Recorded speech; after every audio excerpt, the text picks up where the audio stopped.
My name is Isabel and I will talk about Guatemala's history from the Guatemala Spring to the end of the Guatemalan Civil War, 1944 to 1996.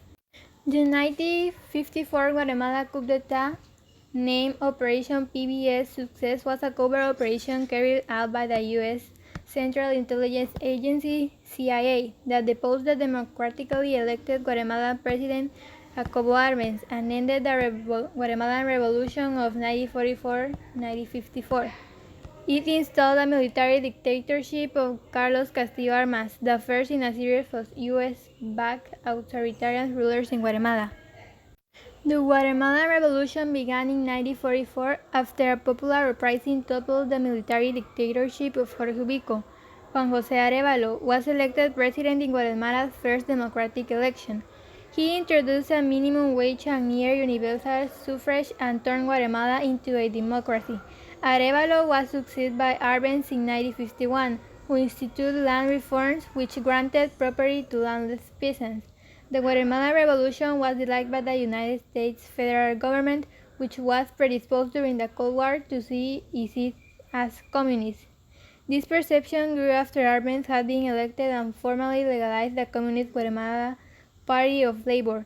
The United Fruit Company (UFC), whose highly profitable from business had been affected by the end to exploitative labor practices in Guatemala, engaged in an influential lobbying campaign to persuade the U.S. to overturn the Guatemala government. U.S. President Harry Truman authorized Operation PB Fortune to topple Arbenz in 1952. Although the operation was quickly aborted, it was a precursor to PB Success.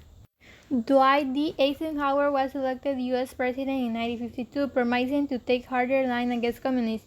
The links that his staff members John Foster Dulles and Allen Dulles had the UFC also predisposed them to act against the Guatemala government. Additionally, the U.S. federal government drew exaggerated conclusions about the extent of communist influence among Arbenz's advisors. Eisenhower authorized the CIA to carry out Operation PB Success in August 1953. The CIA army founded in trains of 480 men led by Carlos Castillo Armas. The coup was preceded by the U.S. efforts to criticize and isolate Guatemala internationally. Castillo Armas' force invaded Guatemala on 18 June 1954, backed by a heavy campaign of psychological warfare. This included a radio station which broadcast anti-government propaganda and aversion military events favorable to the rebellion, claiming to be genuine news, as well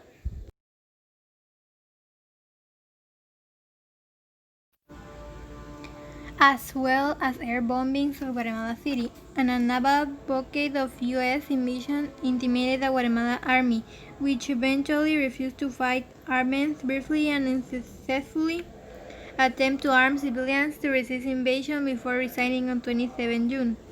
Castillo Armas became president 10 days later following negotiations in San Salvador.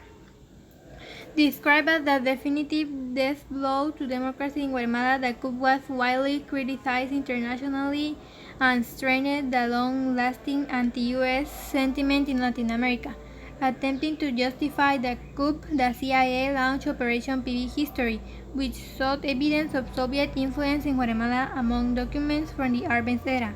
The effort was a failure. Castillo Armas quickly assumed dictatorial powers, banning opposition parties, imprisoning and torturing political opponents, and reversing the social reforms of the revolution. Nearly 4 decades of civil war followed.